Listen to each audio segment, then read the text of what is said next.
On est ensemble sur Sud Radio pour commenter l'actualité dans le 10h midi avec aujourd'hui Jérôme Dubus. Bonjour, vous êtes membre de La République En Marche. Régis de Castelnau, vous êtes avocat. Valérie. On vous retrouve sur votre blog Vue du droit. Vous avez publié Une justice politique aux éditions L'Artilleur, un livre de circonstances avec la condamnation de Nicolas Sarkozy, puisque vous vous penchez, vous interrogez et même plus sur cette justice que vous dénoncez parfois comme étant politique, et vous êtes également membre de la rédaction de Front Populaire.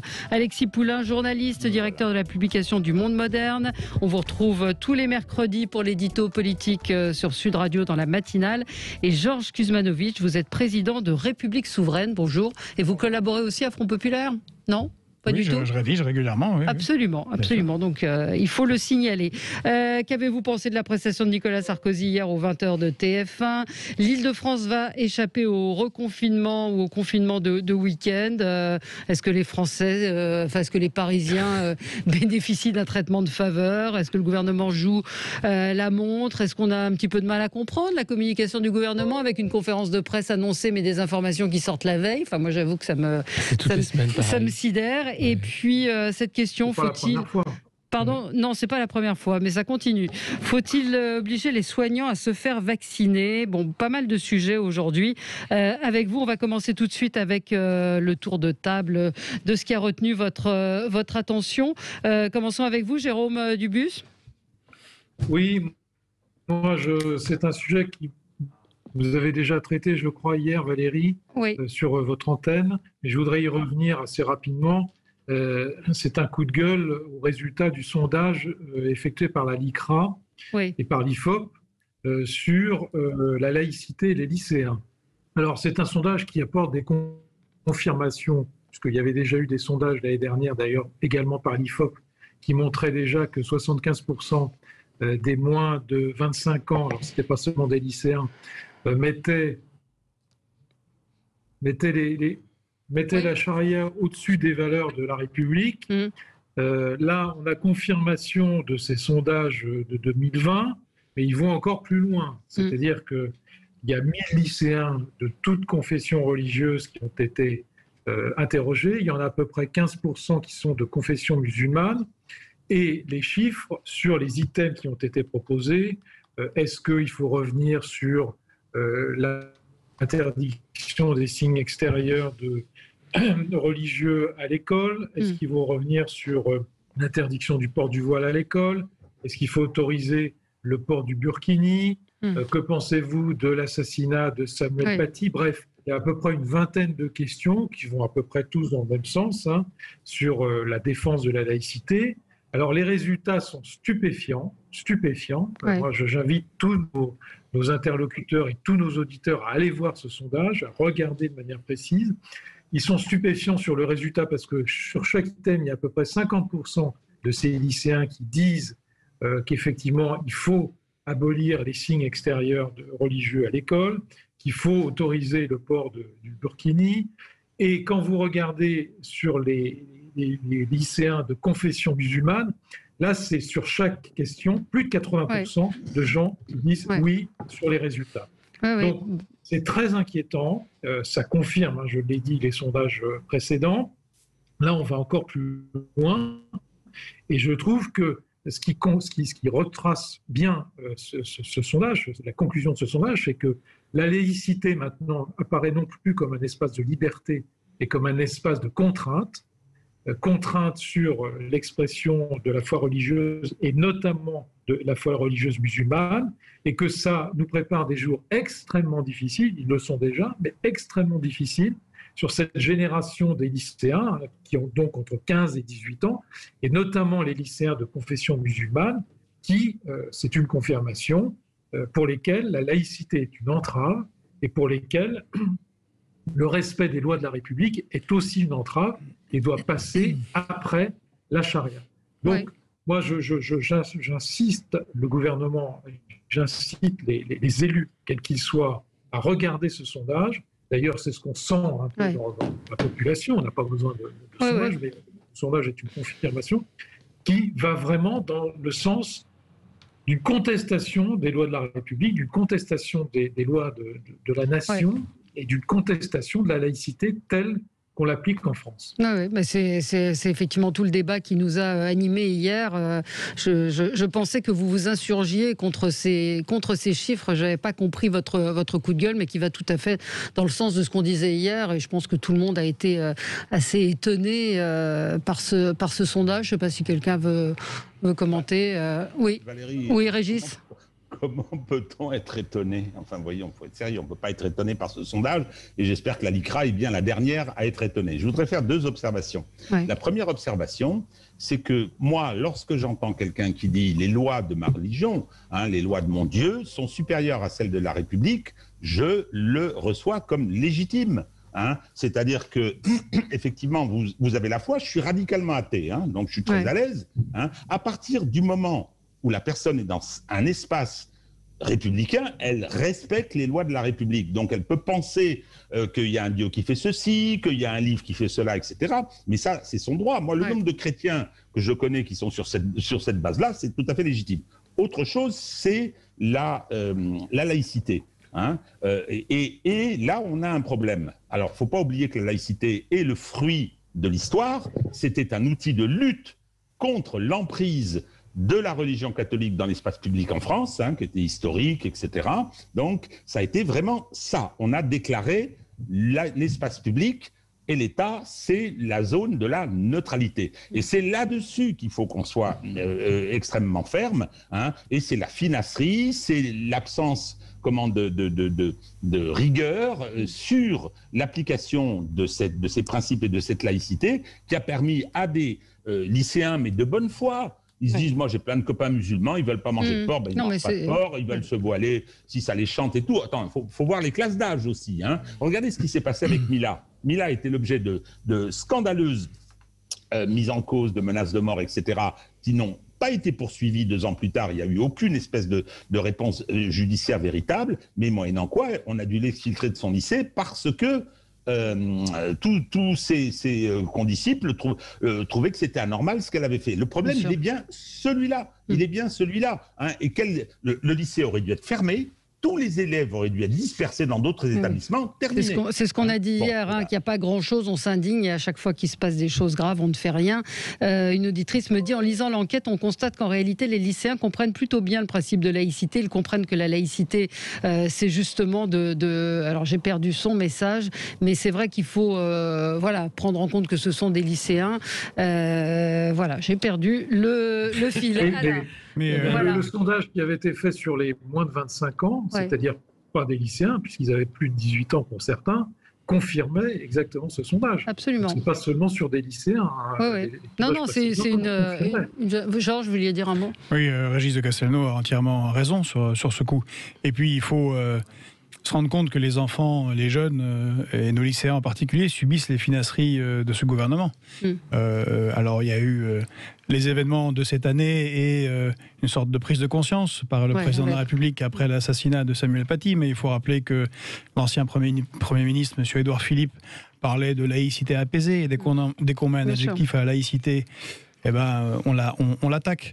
Et puis c'est bien monsieur le président de la République qui est allé faire des claquettes dès qu'il a été élu auprès des pasteurs, des évêques, des imams, dans une logique parfaitement multiculturaliste qui est en fait au fond la sienne, qui est l'influence des États-Unis. Et l'influence des États-Unis est là importante, en particulier pour les jeunes. Ils subissent ils voient énormément de séries. Le gros des séries sont faites par des anglo-saxons qui ont une représentation du monde qui est la leur, ils ont bien le droit. Et donc, nos jeunes sont nourris par ça. Voilà, je pense qu'il y a des problèmes, mais il ne faut pas non plus... Non, mais c'est un marqueur de quelque chose. C'est encore une fois un sondage, une photographie à l'instant T qui nous dit que cette appréciation... Donc il faut enseigner ce qu'est la laïcité. Ça a été tout notre débat hier. C'est un problème de temporalité aussi. Je crois que la République est jeune et les religions ne sont pas dans la même temporalité. Donc c'est beaucoup plus facile de faire de la propagande sur des milliers d'années, de continuer après ça et de dire on est de toute façon dans le temps long, on gagnera à la fin, vous verrez. La République, c'est pas gagné. C'est un combat de tous les jours. Et c'est la preuve. Ce concept de laïcité, il devrait être simple. Il est extrêmement simple. Mais il faut sans cesse le réexpliquer, sans cesse rappeler que ce n'est pas un concept ennemi des religions, mais au contraire, un concept qui permet justement d'éviter cette guerre annoncée. Donc c'est vraiment ça le problème. Je crois que c'est la façon dont on apprend la République. Oui, on a une enseignante à la retraite, Daniel, qui nous dit: je suis prof retraité, nous avons constaté cet état de fait sur le terrain il y a déjà très longtemps, mais je n'ai plus aucun espoir de changement car l'inculture mène à cela et aucun politique ne veut s'attaquer à ce problème pour des raisons électorales. Allez, on marque une pause et on se retrouve dans un instant avec vous pour débattre. Est-ce qu'il faut obliger les soignants à se vacciner? On en parlera dans un instant avec vous. Avec vous sur Sud Radio pour le 10h midi. Nous commentons cette actualité bien chargée avec Jérôme Dubus, membre de La République En Marche, Régis de Castelnau, avocat. On vous retrouve sur votre blog Vue du droit. Votre livre, Une justice politique pour comprendre comment la justice, parfois peut être une justice politique. C'est aux éditions de L'Artilleur.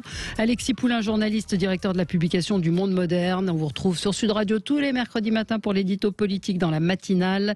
Et Georges Kuzmanovic, président de République Souveraine. On va évoquer la prestation de Nicolas Sarkozy aux 20h, l'Île-de-France qui va échapper au confinement du week-end, mais pas la région Nord. Et puis, faut-il vacciner les soignants, les obliger à se faire vacciner? Est-ce que vous êtes choqués par ces chiffres qui nous indiquent qu'il y a un grand nombre de soignants? Je crois que c'est 37%, j'ai pas les chiffres là sous les yeux, 37% en EHPAD qui ne sont pas vaccinés. On en parle avec vous.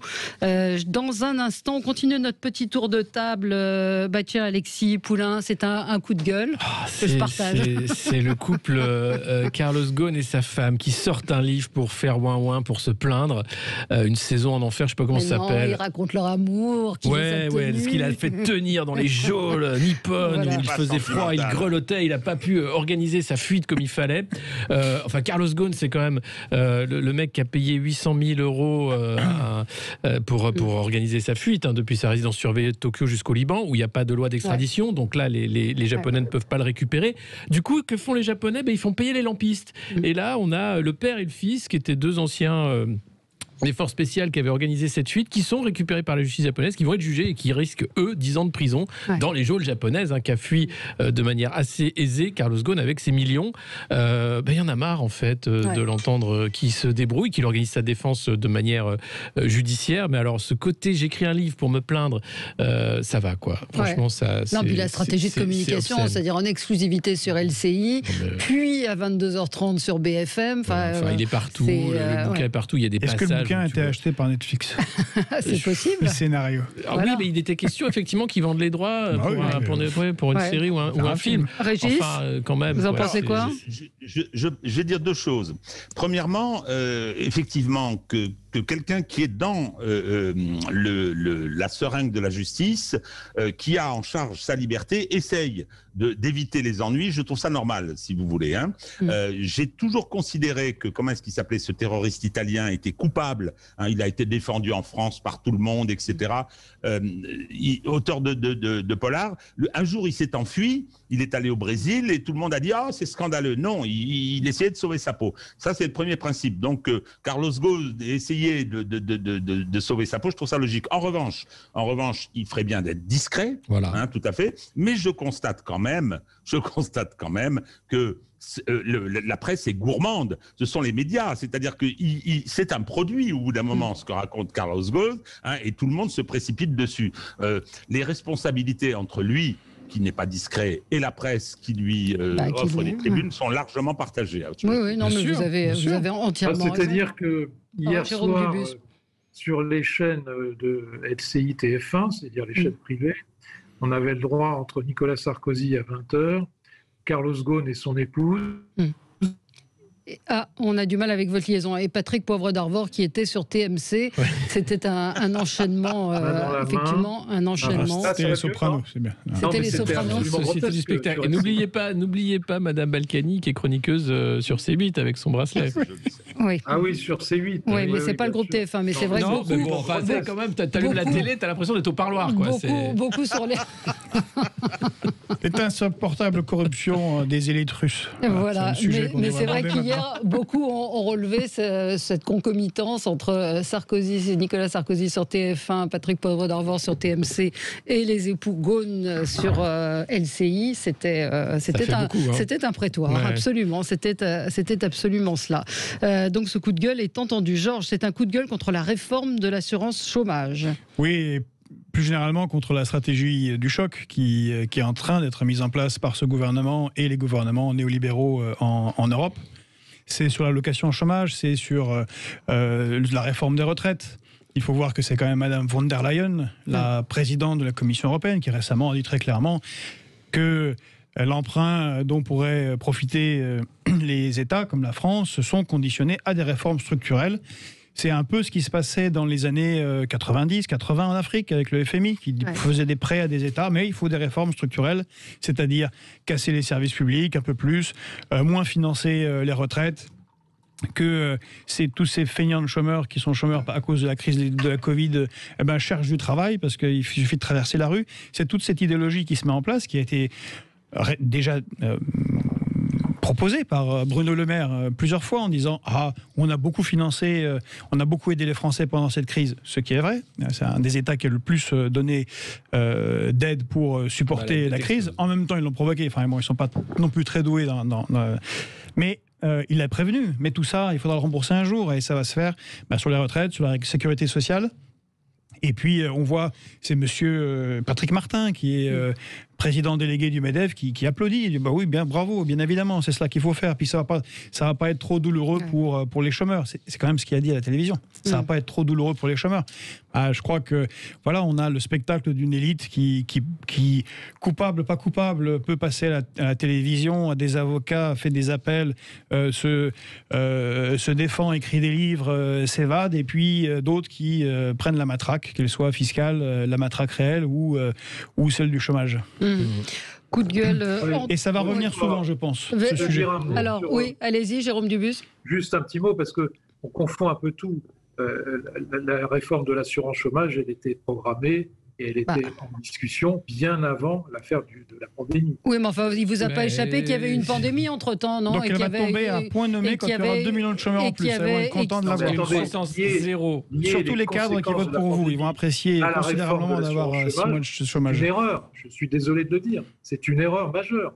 La réforme de l'assurance chômage, elle a été faite partout, par tous les pays, sauf par la France. Comme la réforme des retraites. Alors, il y a un moment, il faut savoir ce qu'on veut. Est-ce qu'on continue comme ça, à être le mauvais élève partout de l'Europe, et avec un taux de chômage qui est largement supérieur à la moyenne européenne, ou est-ce qu'on conditionne nos réformes, effectivement, à un certain nombre d'aides de l'Europe? C'est assez clair. Oui, nous sommes le dernier il ne vous a pas échappé, encore une fois, qu'on est dans un contexte un petit peu particulier. Et c'est la raison pour laquelle la réforme de l'assurance chômage a été suspendue.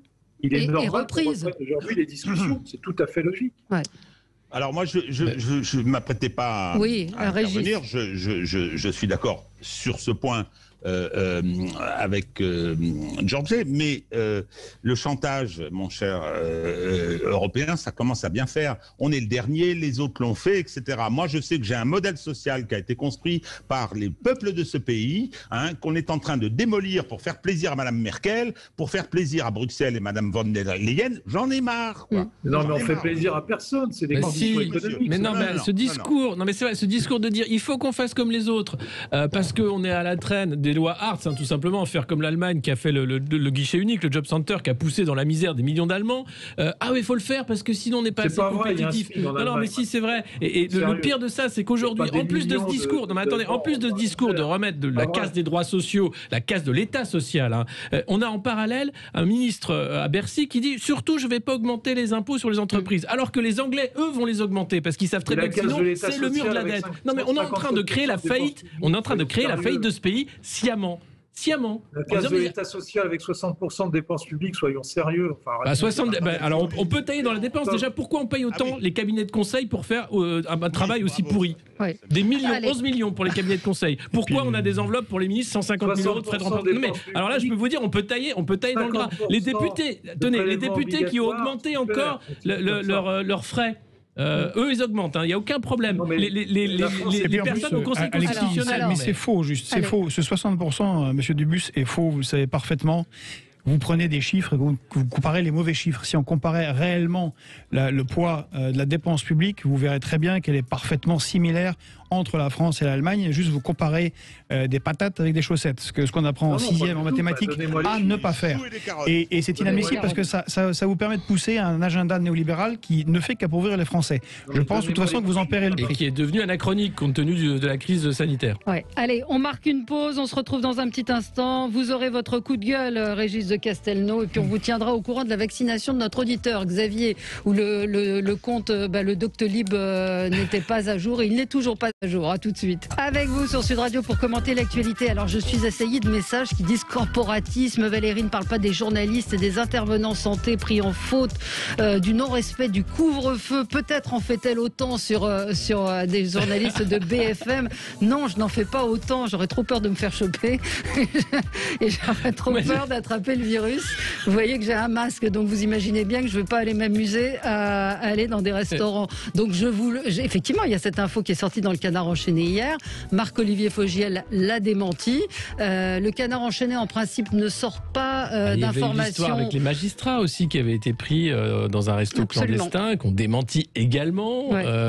Ça commence à faire beaucoup de restos clandestins. Il faudrait faire tourner les adresses, parce que c'est vrai que. Et là, c'est un restaurant, le restaurant. Oui, alors Régis de Castelnau. 3 présidents, restaurant du groupe Altis. C'est vrai qu'il y a des restaurants clandestins. Bien sûr. Moi, j'ai pas participé, je suis assez gros comme ça. Oui. En revanche, je connais des gens qui les fréquentent. Absolument. C'est une espèce de système transgressif, etc. Et je confirme qu'on y voit des journalistes et des magistrats. Et des politiques. Et des politiques. Et des avocats aussi. Et des policiers. Oui. Pas d'ouvriers, en revanche. Non. Il y en a plus nulle part. Non, mais c'est donc voilà, il n'y a pas de. Il y en a nulle part. Il n'y a pas de corporatif. J'attends effectivement de voir. Il y a cette info qui est sortie dans le Canard enchaîné. Marc-Olivier Fogiel a fermement démenti. Donc on va voir. Je pense, en général, le Canard, ils aiment pas trop qu'on les prenne en défaut, ou en tout cas qu'on leur dise que c'est pas vrai. Je pense qu'il y aura peut-être donc suite la semaine prochaine. On vous tiendra au courant. Si vous avez les adresses de ces restaurants, ça m'intéresse. Le problème, c'est qu'ils ferment les uns après les autres, ceux dont on entend parler ici ou là. Georges, vous avez vous-même été dans un restaurant clandestin ? Non, ce serait pas sérieux. Ce serait pas sérieux. Et Jérôme, alors, Jérôme Dubus, vous avez eu vent de ces pratiques a priori, enfin pas que parisiennes, mais en tout cas parisiennes. Oui, écoutez, oui, ça existe. Je ne sais pas s'il faut y introduire la lutte des classes comme l'a fait Régis. Mais lui, c'est un spécialiste de la lutte des classes partout, donc c'est très bien. Je me suis mis en cause, Valérie. Il y a quelque chose qui est assez choquant. C'est pas le. Alors ça, c'est évidemment, il faut y mettre un terme. Évidemment, c'est restaurant clandestin, mais je ne sais pas si vous connaissez Rungis. Oui. Bon, à Rungis, vous avez tout un tas de restaurants qui sont restés ouverts sous prétexte que ce sont des restaurants inter-entreprises. Oui. Alors effectivement, il y a tout un tas de commerçants qui sont autour de Rungis, qui sont des grossistes, qui ont leurs restaurants et qui sont des restaurants qui restent ouverts de manière tout à fait légale. C'est stupéfiant. Moi, je vous invite à y aller. Enfin, tout le monde ne peut pas rentrer à Rungis, mais effectivement, il y a cette. Oui, mais alors c'est stupéfiant parce que ce sont des restaurants qui tournent à plein, qui sont pleins midi, alors surtout le midi évidemment, pas le soir, mais qui tournent depuis un an, enfin, pandémie ou pas pandémie. Oui, et alors, mais je voudrais répondre à mes auditeurs qui croient qu'on est dans un grand complot, qu'on se soutient, etc. Non. Elle va jamais dire que c'est un restaurant qui appartient à Patrick Drahi. On l'a dit. Donc voilà, on n'a pas on n'a rien à cacher, on soutient personne, on est payé par personne, on n'a pas vu la carte. Donc effectivement, il s'agit d'un restaurant qui appartiendrait, enfin c'est une information, moi j'en ai pas la confirmation, à Patrick Drahi, un restaurant qui est situé pas très loin de BFM, du ministère pas du ministère, mais d'une partie de l'armée, et puis de l'hôpital Georges Pompidou, ce qui explique pourquoi il y avait certains soignants. Donc voilà, non pas. Oui. Mais si cette crise continue comme je voudrais affiner la lutte des classes. Oui, allez-y. Le problème avec les restaurants clandestins, ça me fait sourire. Hein, toute prohibition génère ce genre de choses, etc. Et effectivement. Moi, je veux pas la mort du pêcheur, surtout que la fermeture des restaurants sur les conséquences positives sur le Covid, je dis pas qu'il y en a pas, je sais pas, moi, je reste dubitatif. En revanche, là où se pose un problème, c'est quand les gens qui sont chargés de faire respecter la loi, que nous payons pour ça, qui ont prêté serment, hein, c'est-à-dire les magistrats et les policiers, la transgressent. Là, j'ai un gros problème. Ça, c'est grave. Oui, absolument. On est bien d'accord. Ceci étant dit, donc voilà, je ne vous cache rien, je n'occulte rien. Voilà, on attend. Moi, je voulais voir effectivement ce que le Canard enchaîné va répondre. Marc-Olivier Fogel dit qu'aucun journaliste n'a été arrêté et mis en garde à vue. Donc on verra la semaine prochaine. Alors rapidement, Régis, un coup de gueule. Oui, rapide. Voilà, ça y est, hein, on me censure. Voilà, on vous censure. Juste, bon, je suis amateur de sport, j'adore plus le rugby, mais surtout le foot aussi. Et quand je constate, je veux dire, les contorsions pour cette Coupe du Monde du Qatar, quand je constate, ça nous renvoie au premier sujet, hein, le rôle du Qatar, par exemple, dans la diffusion de l'islam salafiste, qui est un vrai problème, hein, qui ont financé dans le monde entier toutes ces dérives qu'on connaissait pas auparavant. Et là, on leur a donné la Coupe du Monde de football et on apprend. Je pense que les chiffres ne sont pas éloignés de la réalité, qu'il y aurait eu 6500 morts d'accidents du travail pour la construction des équipements où un certain nombre de personnes vont aller parader dans la prochaine Coupe du Monde. Et ça me choque, je trouve ça terrible. Et surtout, silence total. Silence total de belles âmes qui, d'habitude, sont toujours les premières à être très compassionnelles. Là, on ne les entend pas. J'ai entendu une réponse du Qatar qui dit que c'est dans la moyenne des morts sur un chantier comme celui-là. Non, c'est ignoble. Ce qui s'est passé, c'est le sang qu'a construit ces stades qui n'ont rien à faire là, d'ailleurs, parce qu'il fait trop chaud pour y jouer. Et voilà que derrière, effectivement, on va parler du scandale des Ouïghours, etc., qui fait la couve de l'Obs. Mais le fait que le Qatar s'achète une diplomatie avec le football, ça, personne ne dit rien. Il ne s'achète pas seulement une diplomatie, il s'achète des hommes politiques aussi. De manière très facile. Financement de campagne, en cadeau, en bac chiche. Regardez le nombre de gens qui vont faire des conférences là-bas.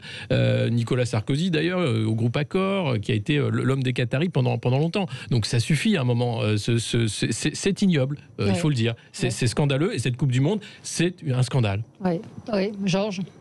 Oui. Ah oui, mais personne ne va dire le contraire. Entièrement d'accord. Et puis c'est de l'esclavage. Mais vous avez raison, quand on sait d'où viennent, combien ils sont payés à la base, même s'ils ne mourraient pas, comment ils sont logés dans des conditions ignobles qui relèvent littéralement de l'esclavage. Là, les belles âmes ne se mobilisent pas plus que les écologistes, parce que on fait une Coupe du Monde au Qatar. Il va falloir des souffleries géantes qui envoient des milliers de litres d'eau pour. Parce que je ne sais pas si vous avez essayé de courir dans un désert. Moi, j'ai testé au Sahel. Vous le faites 2 minutes et puis vous êtes mort. Mais donc là, il faut tenir une 30. Non, c'est pas possible. 2700 morts, et 6790 morts en 10 ans. Peine de mort pour les homosexuels. Voilà. Et sur ce que disait juste Alexis, sur l'émission là-bas, si j'y suis. Qui a été arrêté il y a quelques années. Il y a tout un tas de raisons, on en pense ce qu'on veut, mais bon, c'était une source d'information intéressante. Ça a été beaucoup fait quand ils ont fait un double reportage sur la réception à l'ambassade du Qatar et les journalistes se promenaient avec leur petit micro. Il y avait vraiment, vraiment beaucoup de monde. Beaucoup de monde. On pourrait faire une émission et des deux bords. On pourrait faire une émission complète sur les conditions d'attribution des grandes compétitions, je crois qu'on peut aussi sportives mondiales. On peut décaler le débat. Les Jeux olympiques et tout ce qui concerne les sports collectifs, etc. C'est proprement hallucinant depuis des années. Le championnat de la Coupe du Monde en Russie, c'était quand même gratiné aussi. On n'a pas le détail des morts. pour les constructions des chantiers. Ça serait intéressant de l'avoir. Il y en avait beaucoup moins. Mais ce serait intéressant de décaler le débat de l'islamo-gauchisme à l'islamo-affairisme, l'islamo-capitalisme, et de voir comment finalement ces émirs subventionnent nos politiques. Et à tel point, pas seulement en France, il faut voir Joe Biden qui dit oui, je remets de la morale en politique. Alors Mohamed bin Salman a quand même demandé à ce qu'on découpe un opposant, un journaliste, Khashoggi, et il a dit bon, qu'est-ce qu'on fait? On va dire que c'est pas gentil de faire ça. Non, mais c'est ça la morale en politique. Oui, ils font rien. C'est-à-dire rien. Voilà. Non, ils ont dit non. Allez, on va décaler, on va voir comment on fait une diplomatie. On a attribué les Jeux Olympiques à la Chine. Qu'est-ce que vous voulez? Le feuilleton continue pour le feuilleton de la vaccination. Donc je suis un auditeur, Xavier, qui me tient au courant donc de ses rendez-vous impossibles pour se faire vacciner. Et effectivement, le site Doctolib donc n'est toujours pas mis à jour, alors qu'il est dans la tranche d'âge qui pourrait se faire vacciner. Moi, j'ai fait un test hier, je suis allée voir sur Doctolib, ça m'a indiqué un centre où il y avait des rendez-vous, donc j'ai cliqué 14h pour voir, et puis quand on clique, on vous dit non, vous ne pouvez pas vous faire vacciner parce qu'il y a trop de monde et qu'il n'y a plus de vaccins. Donc c'est kafkaïen. Est-ce qu'on peut parler du fiasco de la Startup Nation? Parce que c'est vraiment ça, c'est-à-dire qu'à la fois ils payent des millions les cabinets de conseil comme McKinsey, Bain, etc. Et de l'autre côté, ils font confiance à des sites comme Doctolib pour prendre les rendez-vous. D'autres pays ont utilisé l'armée. Parce que l'armée, c'est les champions de la logistique. En France, on ne l'a pas fait. Pourquoi ?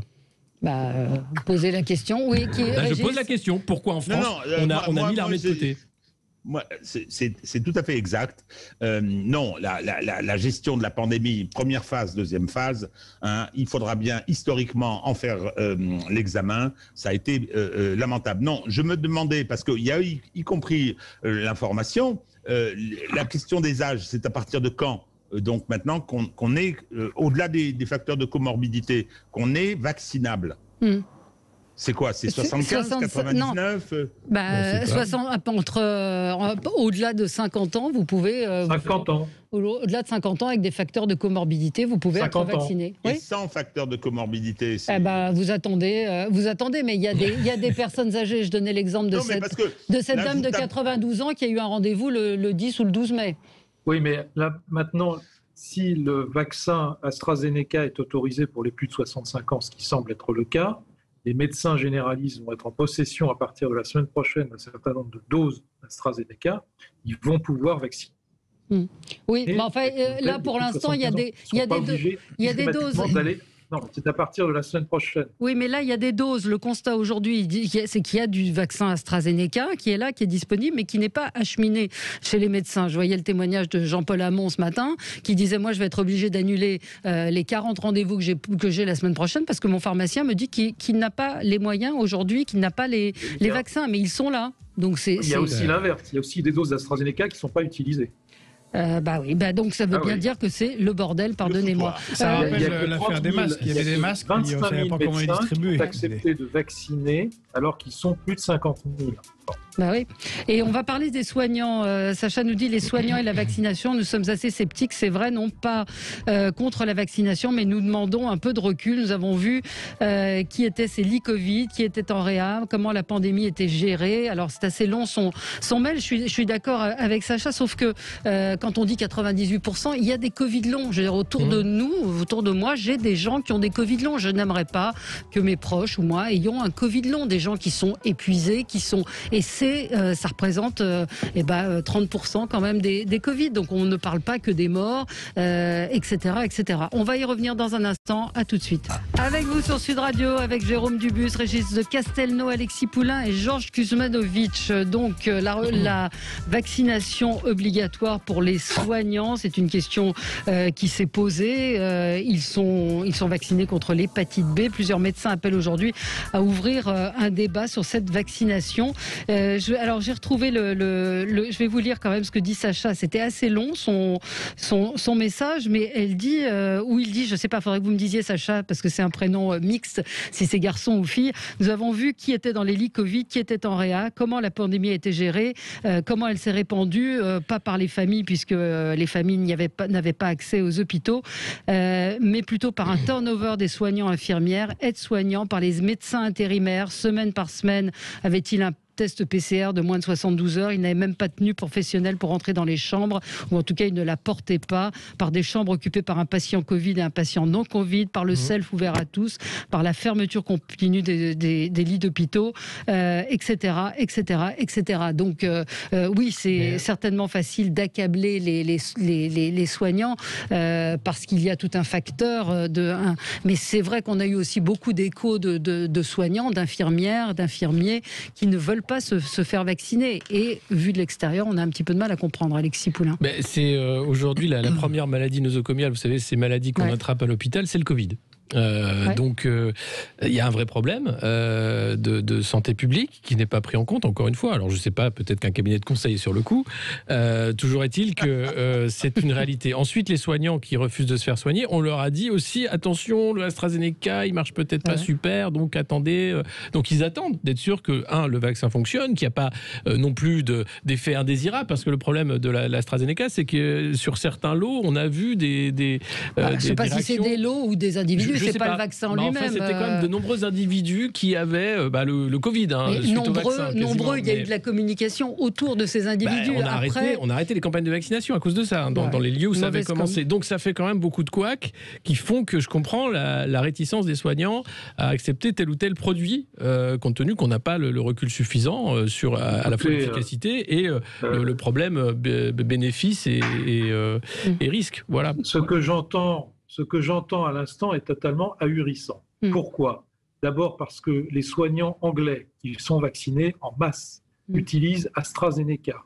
Il n'y a eu aucun cas, quasiment pas de cas, sur le nombre de millions de soignants anglais et au-delà, utilisant AstraZeneca, qui ont eu des effets indésirables, premièrement. Donc dire qu'on a mis le doute sur AstraZeneca vis-à-vis des soignants, c'est totalement faux.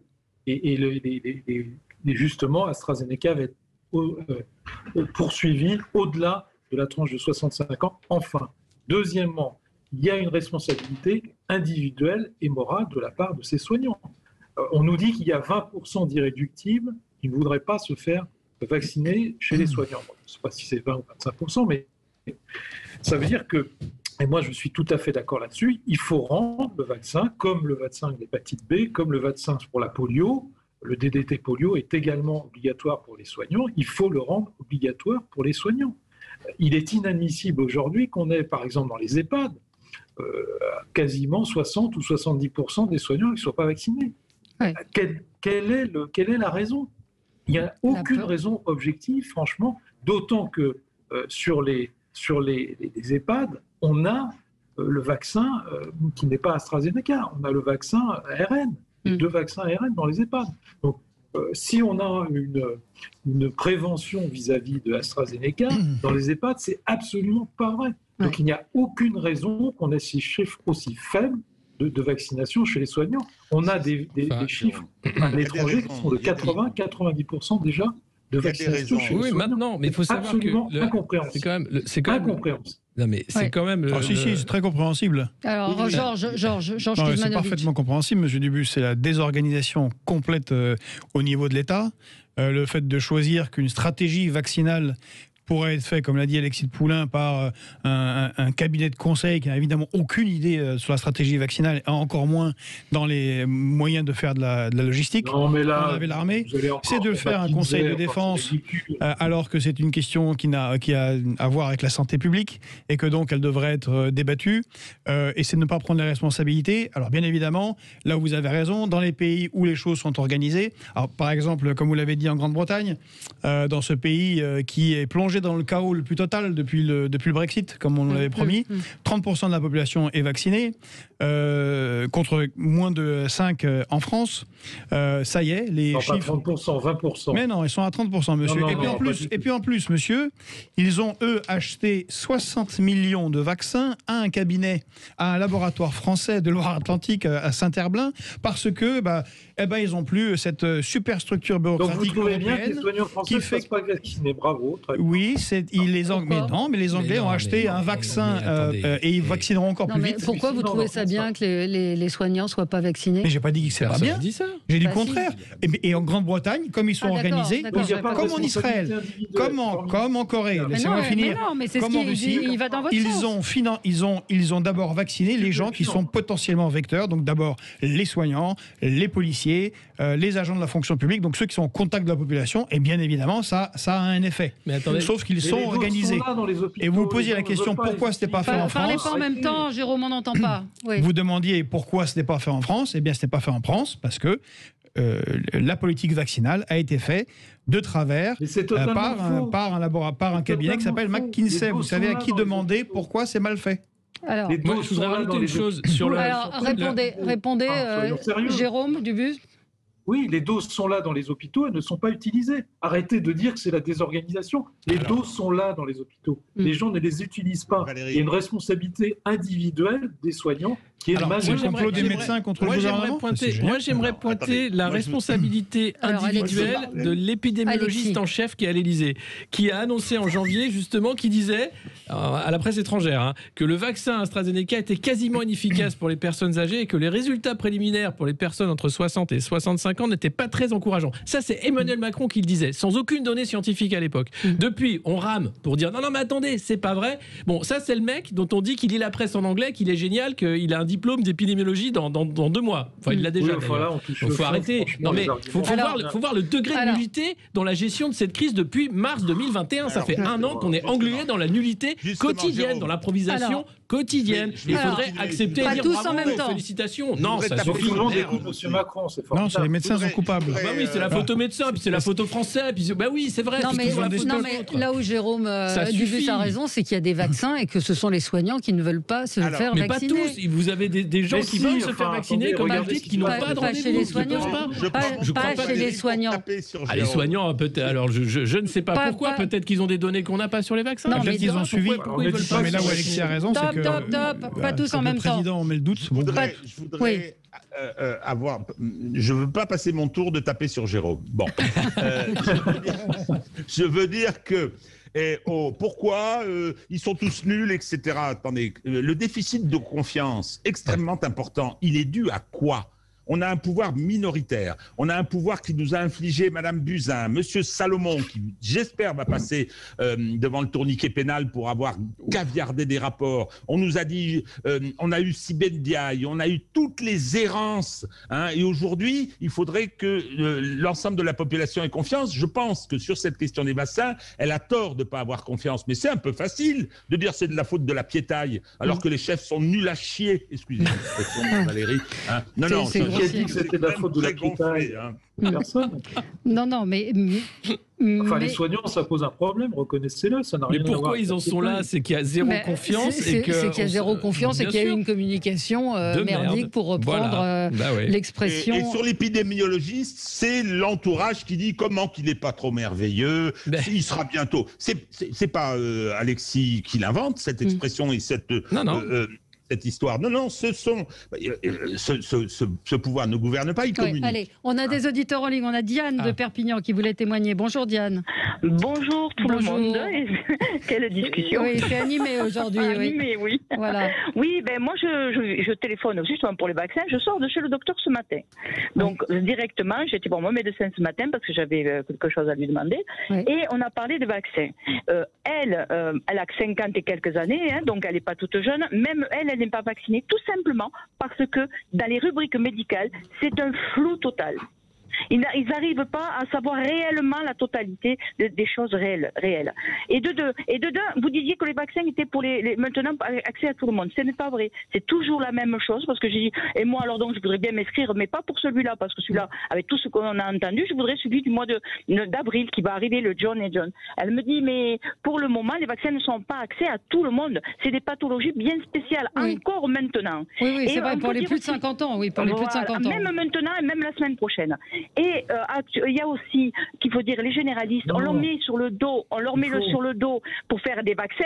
Et les vaccins, actuellement, les généralistes, ils ont leur boulot, comme vous êtes à l'antenne ce matin, eux, ils ont leur boulot, ils ont leurs patients à voir. Et ils doivent trouver du temps pour vacciner en plus.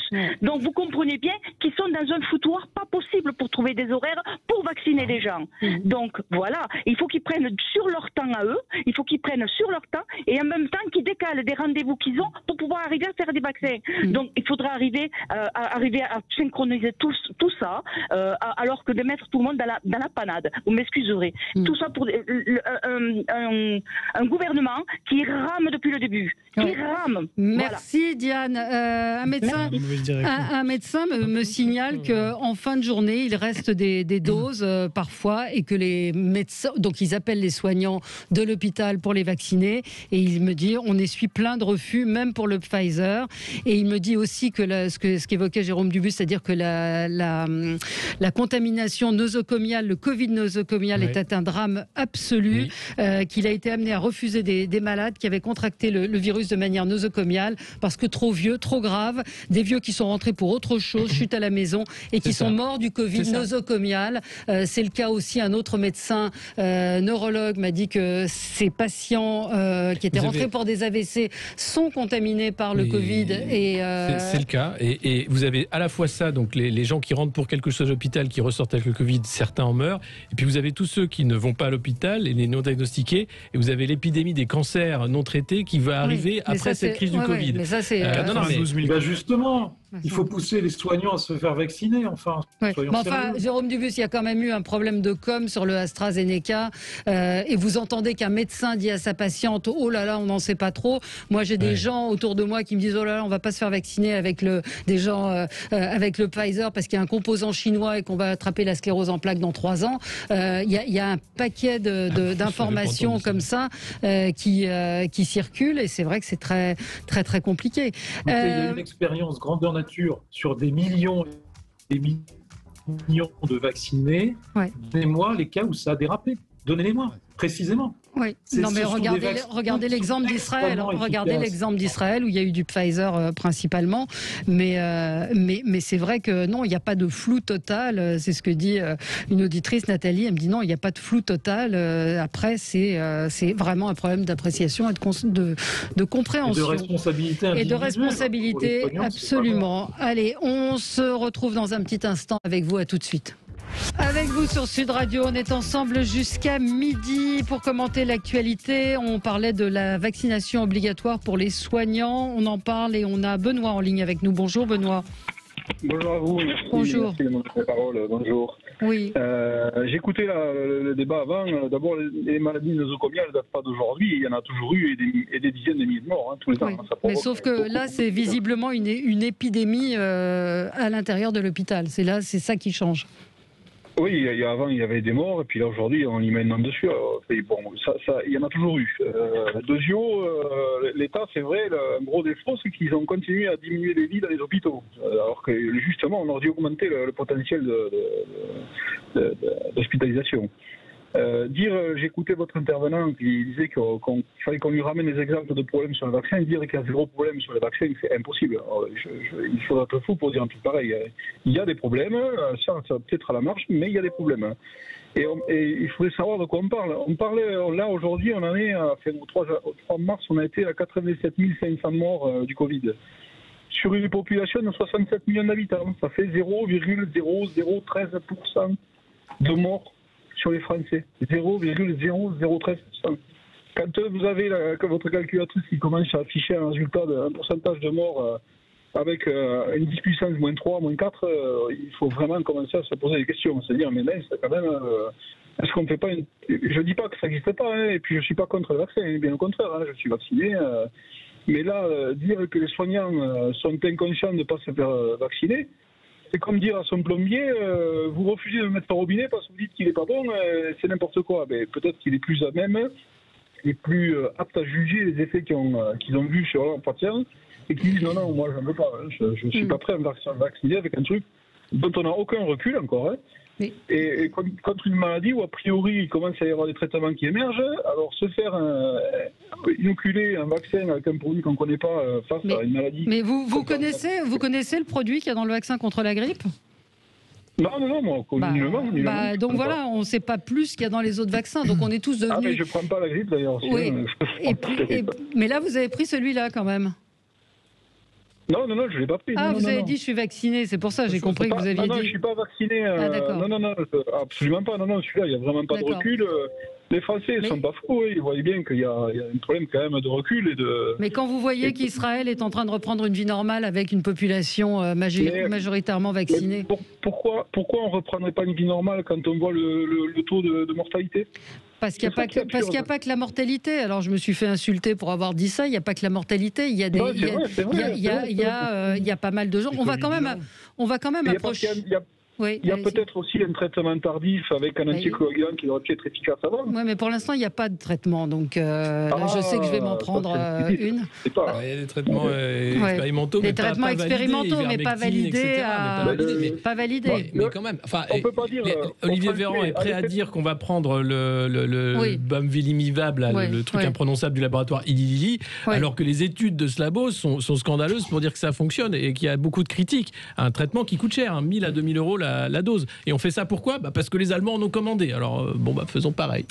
Et une précision d'un auditeur, 0,1% des morts, ça fait 200, quand il y a 250 000 malades par semaine, ça va faire beaucoup à la fin de morts quand même. On va inexorablement approcher des 100 000 morts quand même. Donc c'est pas anodin non plus. C'est effectivement pas totalement anodin. Je voudrais qu'on parle Merci Benoît de votre appel. Je voudrais qu'on parle du reconfinement ou du non-reconfinement. Donc l'Île-de-France. Alors pareil, il y a une conférence de presse et déjà hier soir, toutes les infos pratiquement, enfin peut-être pas toutes, étaient sorties. Jean Castex s'exprime. Est-ce que vous voulez que je vous imite Jean Castex ce soir ? Alors allez-y. Non, pas d'autophobie, s'il vous plaît. On peut le faire. Non mais oui, on a plus le droit de se moquer des accents. Mais je me moque pas des accents, c'est Jean Castex. Il va dire quoi encore ?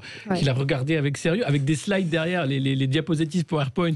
La semaine dernière, elles étaient foireuses. Le drapeau français était à l'envers, c'était des chiffres bidonnés. Tout ça fait par McKinsey, encore une fois, payé très cher. Pour même ça, ils le font pas bien. Et ce soir, ça va être la même chose avec Olivier Véran. Non, mais c'est quoi cet acharnement systématique ? Vous savez, on va regarder de très près les chiffres des départements. Non, mais c'est un sketch, quoi. Vaut mieux en rire, mais ça commence à être long comme sketch, quoi. Non, mais bon, donc alors Jérôme Dubus, vous avez des infos ? Non, mais écoutez, moi, quand j'entends les arguments de certains, là, je tombe des nues. Enfin, on en vient à la position du drapeau français alors qu'il y a 400 morts tous les soirs. Justement, c'est pas rassurant. Voir le sérieux avec lequel c'est traité tout ça. Attendez, laissez-le terminer. Mais Jérôme, sur le sujet a priori de l'Île-de-France qui va échapper au reconfinement, ce qui n'est pas le cas du Pas-de-Calais, comment on comprendre ce 2 poids 2 mesures ? C'est très facile à comprendre. Le taux d'incidence du Pas-de-Calais, il est 2 fois supérieur à celui de l'Île-de-France. Donc voilà. Les indicateurs sont 2 fois plus mauvais dans le Pas-de-Calais qu'en Île-de-France. Et alors, pourquoi est-ce qu'on ne reconfine pas quand même l'Île-de-France, puisque les épidémiologistes, tous ceux qui s'intéressent au Covid, disent que inexorablement les cas vont exploser et que c'est reculé pour mieux sauter. Donc, est-ce qu'il ne toujours cette question on est dans une course à la vaccination, tout le monde l'a très bien compris, et que en Île-de-France, il y a un certain nombre d'élus, et notamment Madame Hidalgo et Valérie Pécresse, présidente de la région, avec un certain nombre d'autres élus qui considèrent qu'aujourd'hui, le confinement le week-end n'est pas la bonne solution. C'est de la faute de Pécresse et Hidalgo. On a tellement reproché au gouvernement de ne pas tenir compte des avis des élus qu'aujourd'hui on tient compte des avis des élus, mais c'est encore mauvais. Il faudra savoir. Non, mais moi, je ne crois pas que c'est à coup d'amende de 135 €, de couvre-feu à 18h et de confinement le week-end qu'on lutte contre une épidémie. Ça fait 1 an maintenant. On a le recul pour savoir que c'est aéroporté, qu'effectivement, il y a des lieux où on l'attrape plus que d'autres. On ne sait toujours pas le taux d'incidence dans les classes, à la cantine, dans les transports. Ça, on fait comme si ça n'existait pas. Ce n'est pas là qu'on attrape le Covid. Il n'y a aucun problème. Mais par contre, c'est à la maison peut-être. Rappelez-vous, en mars 2020, peu après, Olivier Véran qui disait non, mais mais le confinement, c'est ce qu'il y a de pire parce que c'est entre soi qu'on attrape le Covid finalement. Le masque qui était inutile. Enfin, il faut voir les mensonges, les couleuvres qu'on a avalées. Aujourd'hui, on continue avec cette stratégie du pauvre. Hein. Confiner, c'est quand on a vraiment plus rien, qu'on en a vraiment rien à faire. Au lieu d'investir dans des... Enfin, il y a des moyens. Le Covid n'aime pas beaucoup les lumières ultraviolets, les UV. Et ça, en Asie, les pays asiatiques ont équipé toute leur clim de ça. Est-ce qu'on a bougé le petit doigt ? Est-ce qu'on a bougé le petit doigt pour s'équiper ? Est-ce qu'on a bougé le petit doigt pour ouvrir des lits ? Si on vous avait dit qu'on allait mettre des lampes UV, vous auriez ricané en disant... il faut regarder là où ça marche. Non, mais il faut voir qu'on ne fait rien. Non, mais on ne fait rien qui va dans le bon sens. C'est-à-dire qu'on a toujours un temps de retard. Et les tests, je ne vais pas rentrer dans les tests. Je voudrais que Régis s'exprime. Oui, allez-y. Sur ce que vous avez dit, moi, je l'ai déjà dit dans cette émission, je suis très circonspect.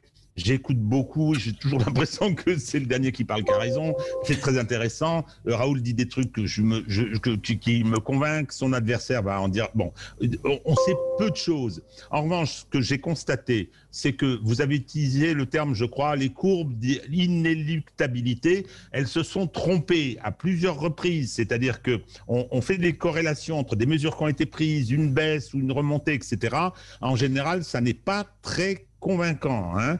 Mais c'est pas facile parce qu'il faut avoir des outils pour éventuellement prévoir. Ce que je constate simplement, premièrement, pour rejoindre ce que dit Alexis, c'est notre carence. Hein, et il n'y a pas que dans des polémiques politiques qu'on le dit, je veux dire, toutes les études internationales le démontrent, on a été mauvais et on l'est toujours. La deuxième, c'est que peut-être ceux qui l'ont mieux fait, ou aussi parce que la pandémie, hein, avec ses mystères, il ne faut pas oublier que dans l'histoire, il y a toujours eu des pandémies, elles ont commencé, elles se sont toutes arrêtées sans qu'on sache pourquoi. Donc, moi, j'ai un peu l'impression, alors c'est parce que j'ai envie d'être optimiste peut-être, hein, mais j'ai un peu l'impression qu'on est dans une détente, et que ces histoires de reconfinement partiel, etc., qui ne servent pas à grand-chose, et qui ont surtout des effets d'annonce, et constituent à nouveau des mesures de répression mal perçue par une population qui est psychologiquement, alors j'utilise le terme exsangue, c'est pas le bon, hein, mais toujours est-il que je pense que là, il faut qu'on reprenne son sang-froid et je répète que j'ai le sentiment, intuition, c'est peut-être faux, hein, j'ai peut-être changé d'avis, mais qu'on est en train d'arriver, il y a le fameux critère des eaux usées qui est plutôt intéressant dans plein d'endroits. Alors c'est vrai que c'est hétérogène, mais voilà, j'ai le sentiment qu'il faudrait qu'on arrête de procéder par coup de communication et de procéder par un système qui n'est qu'un système de répression. Ça me semble quelque chose auquel il faudrait renoncer. Oui, Georges Kuzmanovic. Moi, je pense que ce gouvernement continue, en fait, de certaine manière, à organiser le chaos et l'incompréhension. Et la plupart des citoyens, en tout cas ceux que je rencontre, on a un peu ras-le-bol et écoutent d'une seule oreille le gouvernement parce qu'ils se disent que bon, dans 2 jours ou dans une semaine, on va changer de braquet. Le fait de laisser s'exprimer tout un tas de personnes qui disent des avis contraires les uns après les autres, et y compris au sein du gouvernement, fait que on ne croit plus tellement à la parole publique et on n'a pas l'impression qu'il y a un pilote de l'avion. Et c'est du micro-détail du drapeau mis à l'envers jusqu'au mensonge, au masque, à l'incapacité à organiser la distribution des vaccins. Voilà, on est dans une situation où il n'y a pas de pilote dans l'avion. Jérôme Dubus. Non, moi je partage un peu ce que disait Régis, notre avocat chéri. Régis de Castelnau. Qui a écrit un très bon bouquin d'ailleurs. Ouais. Sur l'évolution de la pandémie. Moi, je pense qu'il faut être extrêmement prudent. Regardez ce qui s'est passé au Portugal. Le Portugal, on nous l'a vanté en disant « Oh là là, tout a réouvert, c'est formidable. À Noël, tout le monde était en terrasse. Il y a des tas de Français qui sont allés à Lisbonne. C'était formidable. Et puis maintenant, ils sont le pire des pays dans l'évolution de la pandémie. » Bon. Donc, il y avait 2 chemins. Soit le chemin de l'humilité, du fait de réagir au cas par cas et du pragmatisme, sans adopter la stratégie zéro Covid, parce que c'est très compliqué pour les populations. C'est le choix qu'on a fait, et plusieurs pays occidentaux l'ont fait, l'Allemagne, l'Espagne, l'Italie, etc. C'est à peu près la même chose, à quelques nuances près. Et puis il y a le choix d'un certain nombre d'autres pays, c'est la stratégie zéro Covid, C'est la stratégie de l'Australie, de la Nouvelle-Zélande, qui sont des îles, je le rappelle, de Taïwan, qui est une île aussi, d'un certain nombre d'autres pays. On vous entend plus, puis on est en retard. Jérôme, on est obligé de rendre l'antenne, sinon je vais me faire tirer les oreilles. Et les peines automatiques non, mais je vous réinviterai, promis. On fera le même plateau. Dès qu'il y a 2-3 cas, voilà. On l'entend plus, Jérôme. Et on a un auditeur qui nous dit: nous allons sans doute approcher les 100 000 morts, mais sur 2 années. Pour quelle autre maladie cumule-t-on ainsi dans le temps? Là, on accepte un plateau à 300 morts par jour en disant que c'est pas si mal. C'est énorme. Non, mais c'est ce que nous disent les autorités aujourd'hui. Oui, et on approchera les 100 000 morts du Covid, mais 1700 morts par jour, toutes causes confondues. On se retrouve demain. Très bonne journée sur Sud Radio. À tout de suite. À demain.